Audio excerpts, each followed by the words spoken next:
منظمة الصحة العالمية بتقول إن في 280 مليون شخص بيعاني من الاكتئاب حوالين العالم، من ضمنهم 5% سنهم ما بين 16 ل 18 سنة، والاكتئاب معروف عند الستات أكتر من الرجالة بنسبة 50%، ده غير إن في 2% بس هم اللي بيعانوا من الاكتئاب بيكون سنهم فوق ال 60 سنة، ويمكن دوت بيفسر ليه إحنا دايما مخنوقين ومتضايقين وحاسين إن إحنا مش راضيين على نفسنا، وليه الأجيال اللي طالعة بتحس بالاكتئاب ودايما بتقول أنا مكتئب أو إن أنا مش حاسس إن أنا مبسوط. ولكن السؤال إيه ده؟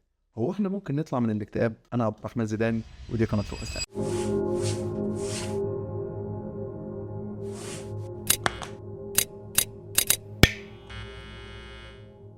قبل ما نتكلم عن إزاي إن أنت ممكن تطلع من الاكتئاب، تعال نشوف إيه هي الأسباب اللي ممكن تخليك إن أنت مكتئب. وأعتقد إن أول حاجة منهم هي إن أنت للأسف البطارية بتاعتك بتفضى بسرعة. ويمكن هنا تسألني يعني إيه البطارية بتاعتي بتفضى بسرعة؟ خلينا ناخد مع بعض مثال. أنت صحيت من النوم وأول ما فتحت عينك مسكت التليفون وقعدت تفر على الفيسبوك، تفر على الفيسبوك، تفر على الفيسبوك، لغاية لما جه وقت شغلك أو وقت مذاكرتك وإن أنت خلاص دوت الوقت اللي أنت لازم فيه تسيب التليفون وإن أنت تقوم وتعمل حاجة. وأنت بتشتغل كل بريك أنت بتاخده أنت برضه بتفتح الفيسبوك وتفر، تفتح الانستجرام وتفر، تفتح أي ابلكيشن من ابلكيشنات السوشيال ميديا وتفضل تفر فيه. خليني أقول لك يا صديقي إن أنت في كل مرة بترجع فيها للتليفون في جزء من بطارية التليفون بتقل، وكذلك الأمر في جزء من طاقتك أنت كمان بتقل. ويمكن أنت بتحس الإحساس دوت بعد ما بتسيب التليفون، بتقول أنا مش قادر أعمل حاجة، أنا مش قادر أشتغل، أنا مش قادر أذاكر، أنا مش خلاص أنا هاسيب كل حاجة. وبييجي لك إحساس في آخر اليوم إن أنت هو أنا ليه ما عملتش كل ده؟ هو أنا ليه ما ذاكرتش؟ هو أنا ليه ما اشتغلتش؟ هو أنا ليه كان عندي وقت وما عملتش فيه أي حاجة؟ ويمكن عشان التليفون بيقدر إن هو يسحب من طاقتك كويس جدًا، ولكن هل أنت فعلًا ما أنجزتش والّا أنت ما أنجزتش الحاجة اللي غيرك قالها لك؟ زي مثلًا إن أنت ما عملتش $10,000 في الشهر أو إن أنت ما اشتغلتش في الdrop shipping، ويمكن دوّة ينقلنا لتاني حاجة معانا وهو النجاح الذاتي أو تعبئة الهوا في أزايز.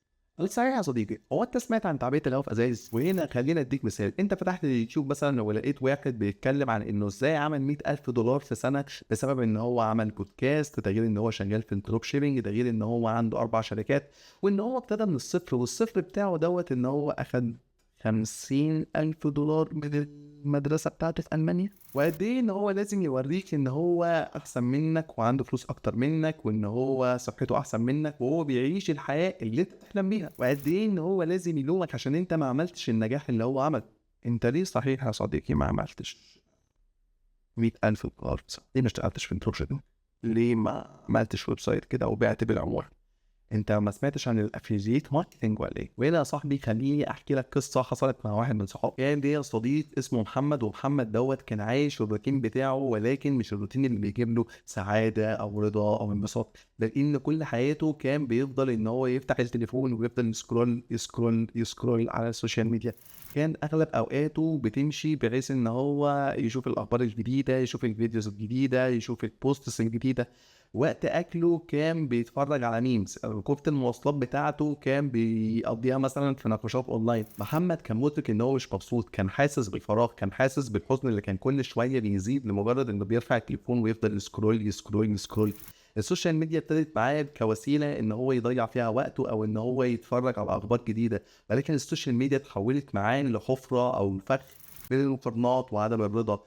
وكان كل بوست بيتفرج عليه محمد كان بيشوف فيه حاجة هو مش عليها، إنجاز ما حققهوش، سفرية ما سافرهاش، حياة هو مش عايشها. هو ما كانش بيشوف التايم لاين، هو كان بيشوف فشل. نقطة التحول جت عند محمد لما شاف بوست لحد من صحابه القدام بيقول فيه إن هو اترقى وإن هو على في السلم الوظيفي.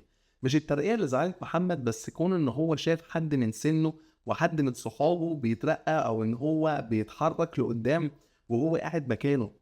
ولا البوستات ولا الكومنتات ولا اللايكات هتغيّر من الحياة ديّة. بعد كده كان في واحد صاحبنا تاني كان اسمه إبراهيم، وإبراهيم دوّة مش خبير في تطوير الذات ولا هو life coach ولا هو خبير في التحرُّر من السوشيال ميديا، لأ هو كان زميلنا في الشغل ولكن هو كان في قسم تاني.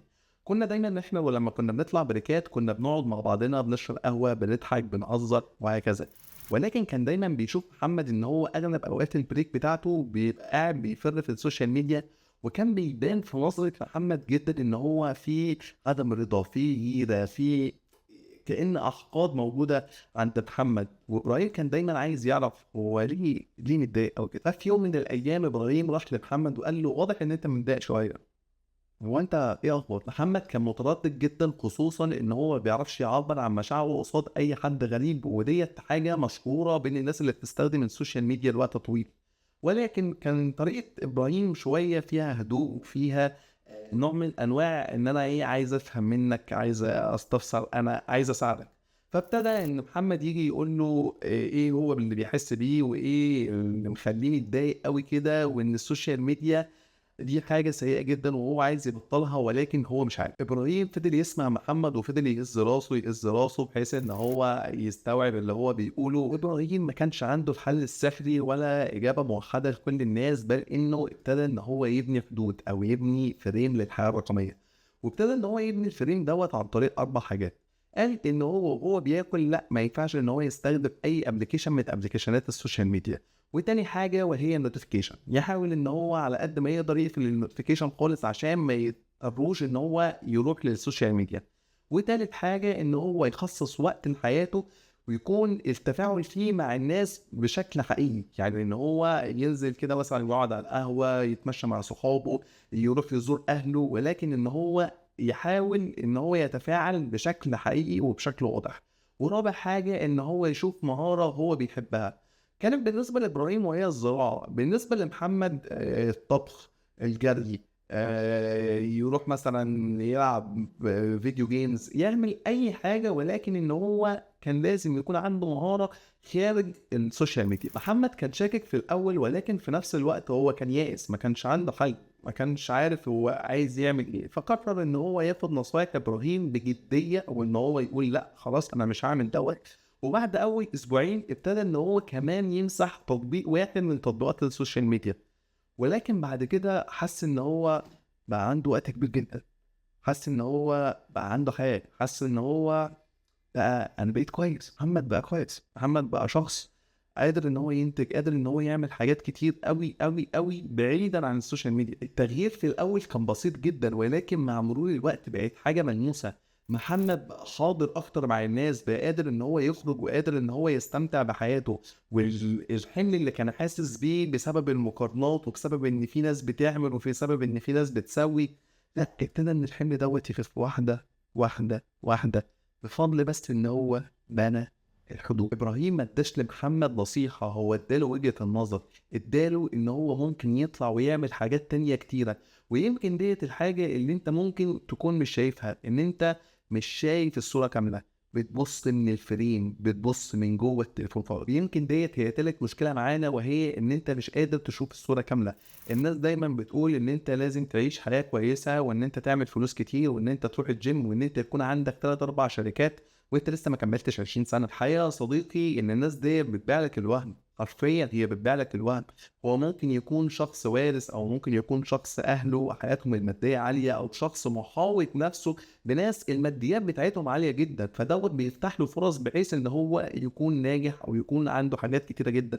ولكن هل انت متاح لك البيئه ديت؟ هل انت عايش في الموضوع دوت؟ هل انت عندك ناس اغنياء؟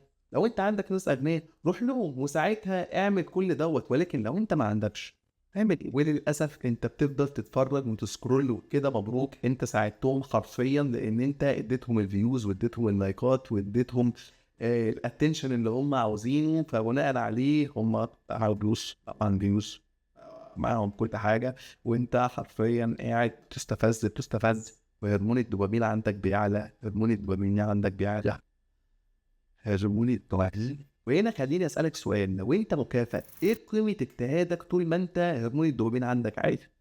خليني بس ارجع في الاول وافهمك ايه هو القصه. هرمون الدوبامين هو هرمون المكافآت. فانت دلوقتي لو انت دايما بتكافئ بتكافئ بتكافئ بتكافئ، انت ليه هتقوم وتشتغل؟ ليه هتقوم وتجتهد؟ ليه هتقوم وتعمل الحاجه اللي وراك طول ما انت خلاص المكافاه اللي هتجيلي من الاجتهاد ديت هي اصلا عندي؟ ايه اللي هيخليني نعرف لغط؟ زمان ابهاتنا وامهاتنا كانوا بيتعاملوا معانا بحيث ان انت لازم تجتهد الاول عشان تاخد المكافاه، وهم على فكره كان عندهم حق. وخلينا اديك مثال على الموضوع دوت. كم مره وانت صغير والدك او والدتك قالوا لك ان انت لا، انت مش هتنزل تلعب في الشارع غير لما تذاكر الاول، انت مش هتاكل الشوكولاته ديت غير لما تشيل طبقك، انت مش هتلعب فيديو جيمز مثلا غير لما تعمل اللي ماما قالت لك عليه. الطريقه ديت هم كانوا صح جدا فيها. هم عرفوا بشكل ما ان انت مش هتوصل للمكافأة غير لما تجتهد.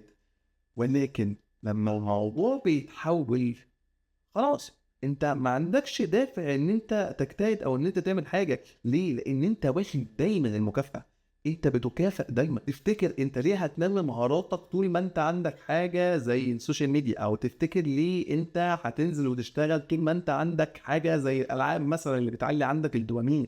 ايه اللي هيخليك تعمل كل ده؟ وطريقه ان انت تاخد المكافاه قبل الشغل دوت خلى شغلك وحياتك وعلاقاتك كل حاجه حواليك ملهاش طعم. ويمكن هنا تسالني ازاي اخلي كل حاجه ليها طعم؟ ازاي استمتع بشغلي؟ ازاي استمتع بعلاقتي مع عيلتي؟ ازاي استمتع بعلاقتي مع اصدقائي؟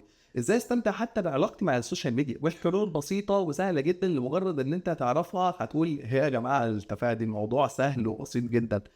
بصراحة أعتقد إن أول حاجة منهم هو إن أنت لازم تبعد عن أي حاجة بتديك إحساس المكافأة. وهنا أنا مش بتكلم عن التليفون بس، أنا بتكلم عن حاجات تانية كتير زي الكربوهيدرات، السكريات، التليفون أو أي أبلكيشن من أبلكيشنات السوشيال ميديا، الإباحية. حاول برضو إن أنت تبعد عن الحاجات ديت في أول اليوم، ما عدا الإباحية ابعد عنها طول اليوم، ابعد عنها خالص، يعني فاهم؟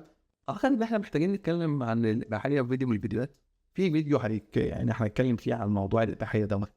ويمكن هنا تسألني ازاي الحاجة اللي انا بستخدمها في اول اليوم اعرف ان هل هي مثلا حاجة انا بستخدمها عشان خاطر تعلي عندي احساس المكافأة، ولا انا بستخدمها استخدام طبيعي؟ او بمعنى اصح، الحاجة دي طبيعي ان انا استخدمها في اول اليوم، او الحاجة دي مش طبيعي ان انا استخدمها في اول اليوم. وهنا خليني اقول لك على حاجة. الموضوع دوت سهل وبسيط، بس انت محتاج بس يكون عندك درجة وعي. هنا انت لازم تسأل نفسك سؤال: هو انا لما بستخدم الحاجة ديت، هل الحاجة ديت بعوز ان انا بعد ما استخدمها اخد حاجة تانية؟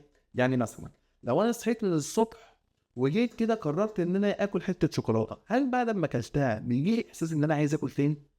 لو جالي الاحساس ان انا عايز اكل الحاجة ديت تاني، فانا ما ينفعش ان انا استخدمها الصبح تمام، ما ينفعش خالص ان انا استخدمها. ولكن لو انا مش بحس من وراها الاحساس دوت، لا خلاص عادي ان انت تستخدمها. وهنا خليني برضه اديك مثال تاني. يعني انت مثلا لو انت فتحت ابلكيشن السوشيال ميديا وفضلت ان انت تفر فيه، هل انت مثلا لما بتشوف الناس اللي دايما عملت نجاحات وعملت حاجات تانية، يعني حاجات كبيرة جدا في حياتها، هل انت بتحس ان انت عايز تشوفهم تاني؟ لو انت قاعد بتحس ان انت عايز تشوفهم تاني، فدي لا، انت لازم تقف. ولكن ممكن دوت ينقلنا لتاني أهم حاجة، وهي موضوع المحتوى.